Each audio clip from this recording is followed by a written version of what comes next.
침대 위로 쓰러져 잠들기는 좀 아쉬워. 감았던 눈을 살포시 다시 또 시작된 my teenage dream. 어느새 내 몸이 새가든 듯 날개도 없이 떠올라. 전부 다 작아진 집 It's like a dot. 바람이 소린 my favorite song. 자기도 잠든 사이 시작된 나의 스토리. 끝없이 펼쳐진 내 설렘이 가득하지. 자꾸만 내 침대 위 엉뚱하지만 어때. Like a fantasy. Like a fantasy. Mystery, apocalypse, romantic comedy. 전환되는 장르 Until the morning. 우리 집 강아지 닮은 그런 가사책. 그 다음은 우주로 잠수 Deeper and deeper, yeah. 소원을 빌어 원해 my genie. 내 맘대로 쓰는 시나리오. 작가도 주인공도 다 본디.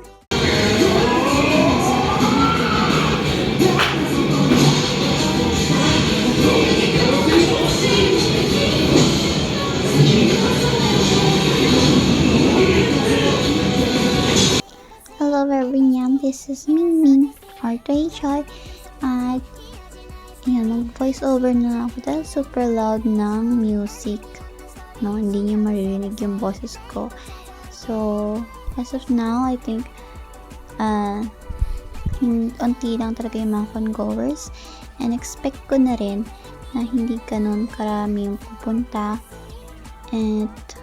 At 12 PM na rin nag-start yung program.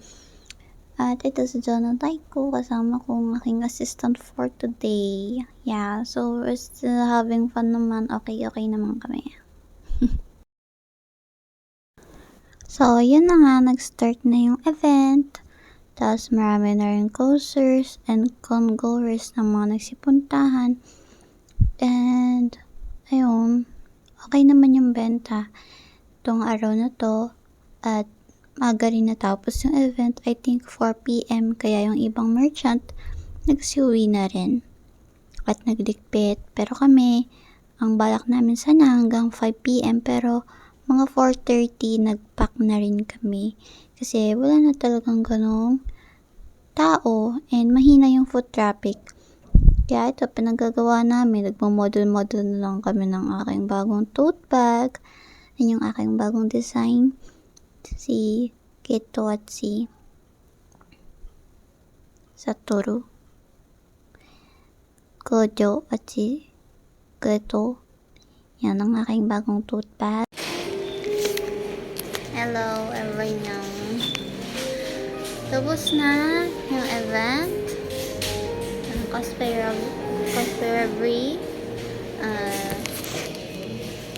Kakatapos lang din namin kumain sa 7-Eleven. Tipid-tipid muna dahil meron pa ang convention next week. So dito muna kami sa coffee shop for pasalubong. Bili tayo ng pasalubong for take out pag umuwi. Actually, hindi talaga ako masyadong makapagsalita dun sa vlog kasi wala kasi sound systems. So, ayan mga kuti. Next week ay meron pa tayong isang linggong preparation, 1 week preparation for our another convention.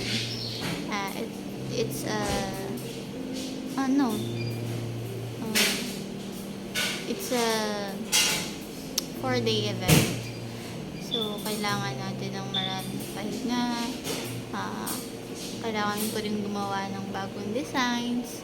Tsaka maglarush ako ng ibang stocks. Kasi almost masold out yung ibang stickers. So, naisip ko lang kung dadagdagan ko yung stocks kasi 4 days yung event. Baka kulangin. Pero naalala ko rin, meron din kasabay na event yung Robinsons, yung Pinoy Otaku Festival sa Ayala Mall Terraces na I think it's the Ozine event. Magkasabay sila sa May, I think May 3, 4 weekends. So, baka naalala ko, yung ibang pupunta sa, yung iba baka pupunta sa Fairview Terraces, tapos yung iba naman pupunta din sa Robinsons Novaliches. So, baka hindi rin masyadong mag-stonks yung sale natin dun sa Pinoy Otaku Festival. May bayad kasi yung event na meron siyang entrance fee, hindi tulad dun sa Ozine event na next week na free entrance lang. So, ayun, medyo na-worry lang kasi baka hakutin nung kasabay na event na Ozine yung potential na customers ko dun sa event na yun sa Novaliches. So, yun lang, naisip ko lang ng mga nakaraan. Pero, huwag tayo mawalan ng pag-asa. So, baka, malay, dumami yung pupunta. Ito si Zona tayo ko. Hi, Zona tayo ko. Hindi niya pa tinatanggal yung kanyang badge. Yung unpaid labor niya. Ayan yun. Ah, Zona tayo ko. Walang linaw ng kamo.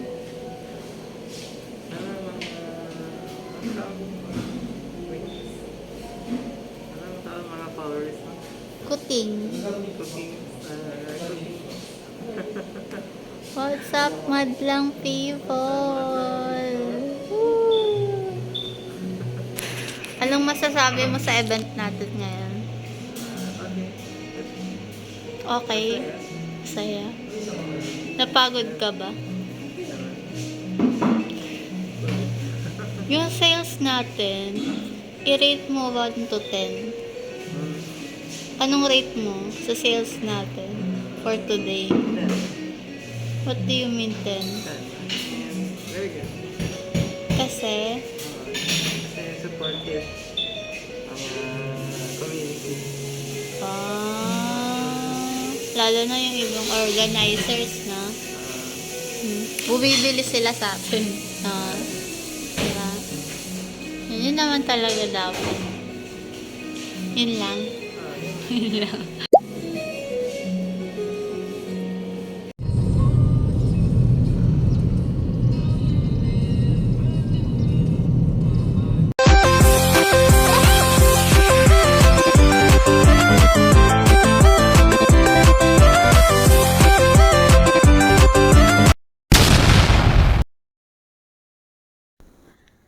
So, ito na nga. After that day, pinabukasan, tinotol ko na yung aking sales sa Cosplay Reverie. At total ay 1,040 pesos ang nabenta ko sa araw na yon. And minus ko rin yung rent sa booth na halagang 450 pesos. Plus yung additional ID, kaya 739. Tapos yung aking transportation, balikan, 1,074. So, nag-negative talaga. Nag-negative talaga yung aming gastos, yung expenses namin ng araw na yun. As in, wala tayong kinita nung araw na yun. Hindi pa kasama dyan yung pinangkain namin So, hindi ko na siya sinama dahil malulungkot lang ako ng sobra. Pero ayun, grabe, hindi ko na-expect to. Ito siguro yung pinaka-worst ko na event na pinuntahan sa pag-artist merchant ko. Kaya, yun, lesson learned din na wag dun sa sobrang layo na event. Kasi one day event lang naman siya. At 12 PM na rin nag-start yung program at maaga rin natapos, mga 4 PM. And after nun, wala nang foot traffic. And as in, wala na talaga. Kaya nag-repack. Maaga na rin kaming umuwi ng araw na yun.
Ano ba to? Rehearsal?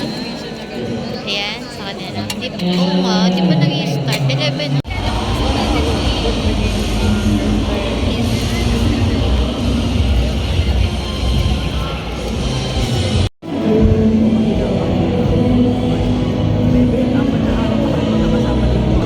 Ruby-chan! Hi! Nani Gaski! Ruby-chan! Hi! Hi! Nani Gaski! May mic ba to? Wala. Hindi. Saan yan? Chia Giri. Saan? Yan. Sa tubig. Sa nier. Anong name niya? Tubig. Tubig nga. Tubig. Oo, tubig. Walang baba. Si Tubig, yung lalaki 9S. Yan. Bichan. Tama na.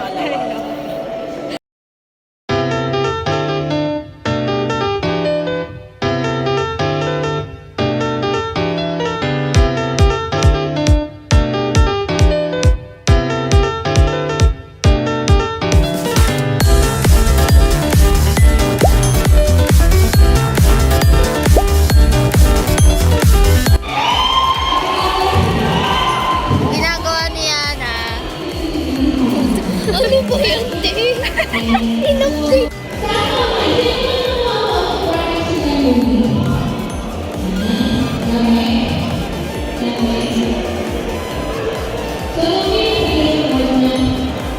Iwalay niyang kinakain yung ketchup tsaka fries. Dapat masabay? Oo. No. Fries muna. Tapos ketchup.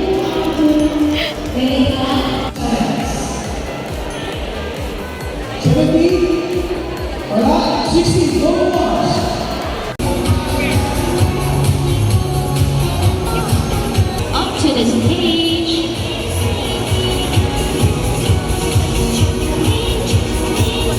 Bora.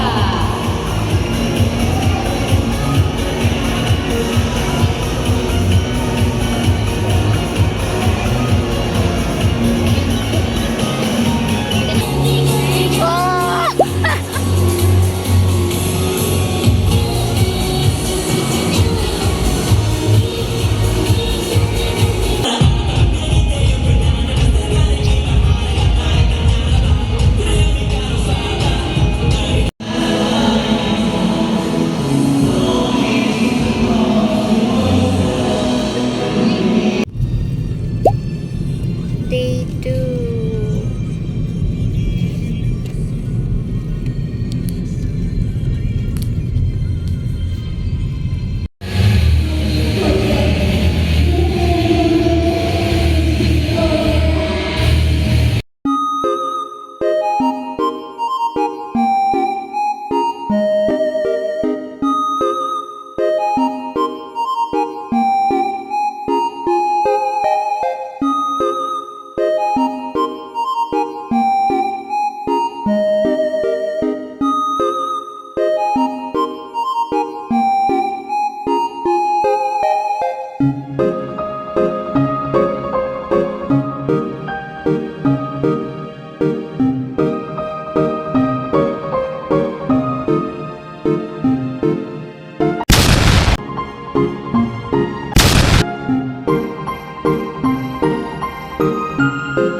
Day 2 na event. Pinoy Otaku Festival 10th Anniversary. Day 2. Day 2 pa lang, masakit na yung katawan ko. Ay, grabe. Time check, 10:46 a.m. Wala pa masyadong mga congoers. Waiting pa lang kami. Standby. Yung ibang booth ay nagpe-prepare pa lang ulit ng kanilang booth. So far, chill lang kami ngayon. Kinain ko lang today ay mga I think, mga 1/2 ng itlog. Tapos 2 kutsara ng kanin. Tapos nagdala ako ng saging para sa muscle. Ito yung aking daliri. Nagyan ko siya ng 1/8. Ay, hindi nagpo-focus. Focus ka. Sa akin ka mag-focus. Sakit eh. Pag natatamaan. Kwensya na.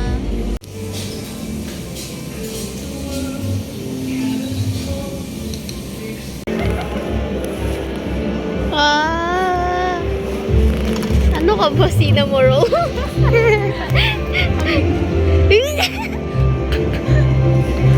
Wait lang. Yung kamay ko. Ha?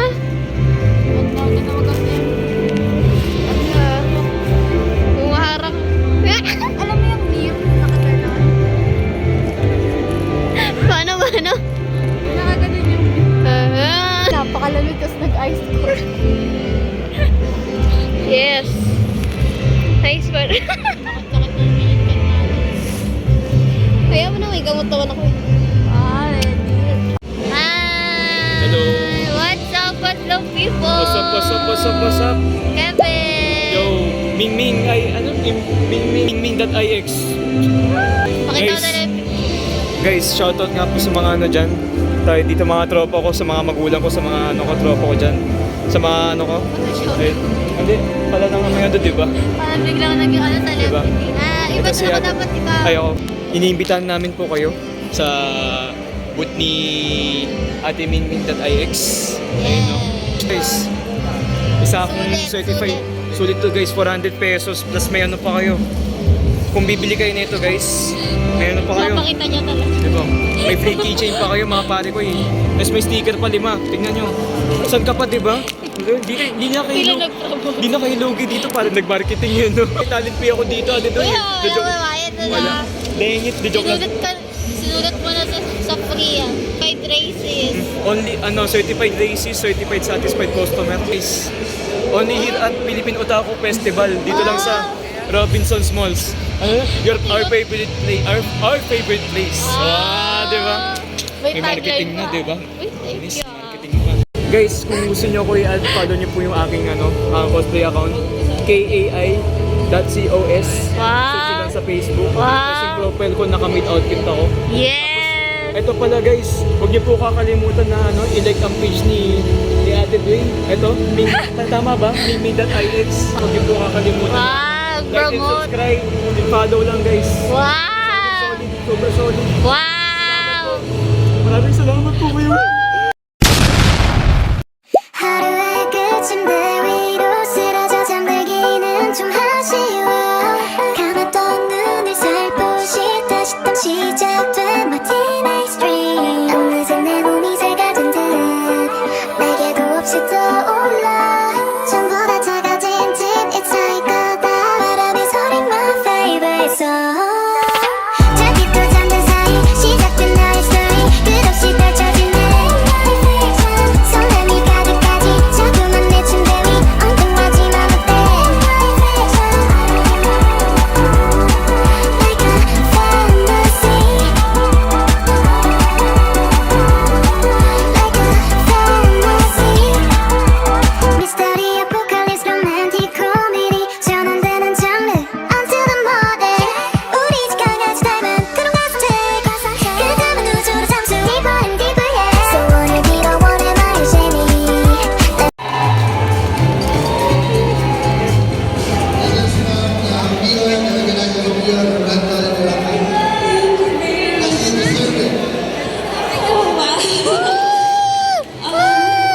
Speech I didn't expect to actually also get this recognition. Maraming salamat. When I started cosplaying back in 2009, I didn't expect na marami akong dressing up as my favorite anime characters. And ngayon na sinabi na niyo yung history ko pa back in 2011, it really brings me back into time sa mga araw na nagsisimula tayo bumuo ng ating mga sariling costume, going up on stage and performing. The biggest thing talaga for cosplay is seeing all the people who are happy pag nakikita nila kayo in character and bringing joy to all the people.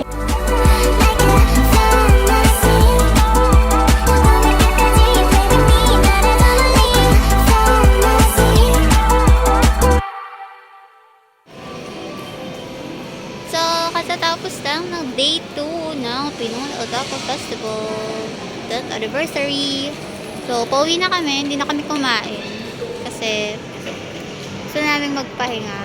At si Yana, masaya siya dahil worth it ang kanyang pagod, kanyang OJT sa akin. Sa mga gustong maging assistant ko dyan ha, binabayaran ko kayo. Ha? Ha? Kaya kung gusto niyo mag-assistant, wag na, kasi meron ng Yana. Wow! Pauwi na kami. Hinintay na lang namin yung Grab. Medyo naantok ako. At sakit pa rin yung likod ko. Sana bukas makatulog ako ng mahaba. Kasi 4 hours daw yung tulog ko kanina. At nakaidlip naman ako habang walang masyadong customer kanina. Medyo malamig dun sa trade hall. Parang tinodo nila yung aircon. Masaya naman. Nakita namin si Myrtle. Wow. Yes. Sana bukas dumami ulit yung mas marami pang customer sana bukas. At makabawi kami ng sales at expenses. Para kanino ba yun? Ang alam. Vlog. Vlog ka ba? Oo. Ay, Diyos mo yung wari hindi nanonood si Yana sa YouTube ko. Ano YouTube ko? Hindi niya alam.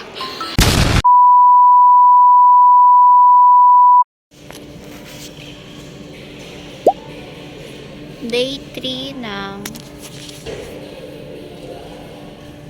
Pinoy Otaku Festival. Day 3. Day 3 sabog. Day 3 kulang sa tulog. Day 3 gutom. Day 3 inaantok.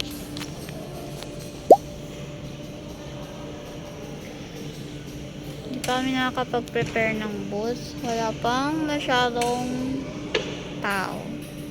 Maaga pa naman. Ito ang aming bus. Sarado pa yung bus ng ibang artist. At wala pa masyadong organizer. Pero ito kami. Nakakamiss yung kama ko. Matulog ng mahaba. Pero ganun talaga. Ganun talaga pag alipin ng salapi. Kailangan mag-grind. Super sabog.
Ang dami namin chika ni Yano, nalimutan ko mag-vlog. Smiyo pa rin.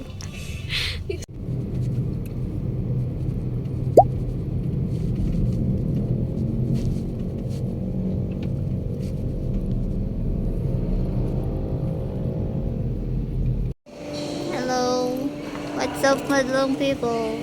We're here at venue na. Time check 9:37 a.m. and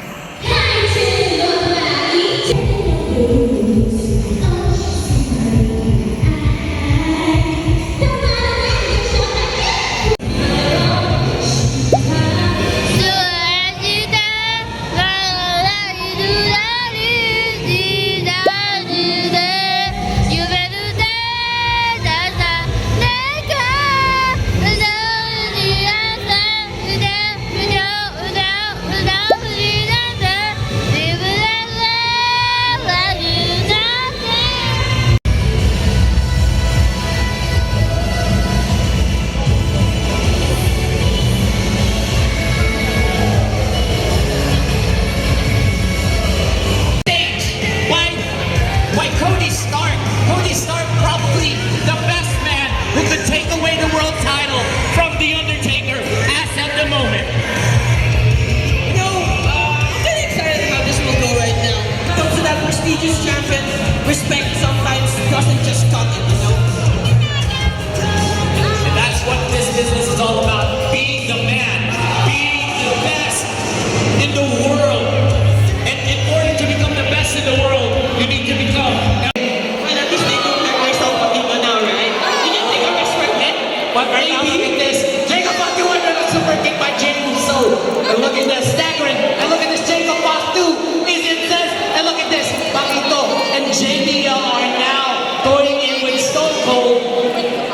And look at this, they're toying. And look at that. Oh! See, there goes the group mentality between those two people. And if Oh my God! Down goes Jey Uso.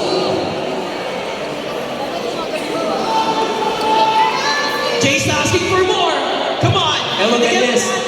And if I were Pakito and JBL, they need to take out both of these men. And look at this. Two super kicks. And Jacob Fatu is down. And look at this. Both of these men. Oh, no, no, no, no. Oh, no, are you kidding me? Oh, my God! Look at that dive by main event, Jey Uso. And once again, Jacob is down. Oh, my God. I've never seen anything like this. Ladies and gentlemen.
This is me after tallying and got the total of my sales after 4 days of event, and I was happy and shocked, mixed emotion because I got the stunk sales. So it really exceeds my expectations. But of course, I had a lot of expenses. It's very mixed emotions. I'm overwhelmed. I don't know what to feel. Ito na nga ang ating total sa ating Pinoy Otaku Festival booth. Kaya ang ating sales sa 4 na araw na yun, ang total ay 8750. At syempre babawas ko pa yung rent natin sa booth, 3,500. So dahil may kahati ako, naghati kami sa rent ng booth. 3,500 divided by 2 ay 1,750. Pero dahil meron akong assistant, kailangan ko ng additional ID na worth 500 pesos. Kaya 2,250. Ayun. At yung transpo naman, yung total natin sa transpo ay 2,047 pesos. Ito yung isa sa mga mali ko na dapat nag-commute na lang ako or nag-jeep or nag-bus para makatipid sa pamasahe. Kasi medyo malapit lang naman ako dito sa venue, dito sa Robinsons Novaliches. I think isang bus lang, tapos lakad. Pero dahil tinamad kami ng umaga, dahil antok pa kami at pagod, nag-grab kami balikan. So wala na akong magagawa doon kasi nangyari na nga. Tapos yung sa pagkain namin, ang total ng pagkain namin ay 1,768. So nag-Jollibee, nag-KFC kami at nag-coffee kami yung pinagagastos namin sa apat na araw na yun. At sa bayad naman para sa aking assistant ay kanyang sweldo ng 4 na araw ay nag-total ng 1,250 pesos. So, malaking halaga na rin to. Kahit papano, papasalamat din ako sa aking assistant. Yun. Kailangan ko mag-CR, kailangan kong mag-idlip. Siya yung nag-asikaso. So, palitan lang din naman kami nung mga araw na yun.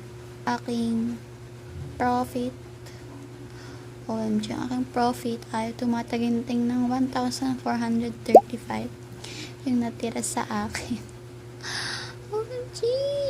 Nakakalungkot. Pero, ito ang plot twist. Ang plot twist, binigyan ako ng allowance ng aking husbando. Binigyan niya ako ng allowance na worth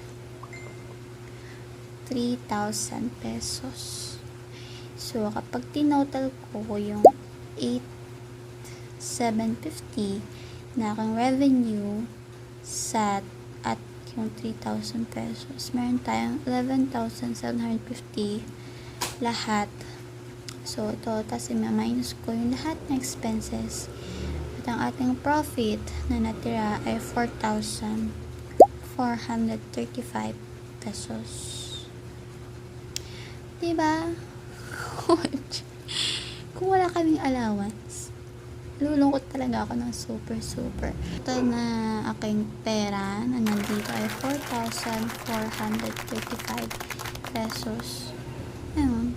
Tutunan ko na kung kaya mo mag-transpo ng bus or jeep, i-go mo na. Basta kahit kulang ka sa tulog, basta makatipid ka at makabawi ka ng iyong kita. Tsaka sa pagkain, huwag tayo masyadong magastos. Maging mindful din tayo sa pagbili at gagastusin natin sa araw na yon. No? Life goes on, mag-grind pa rin tayo sa ating merchant episodes.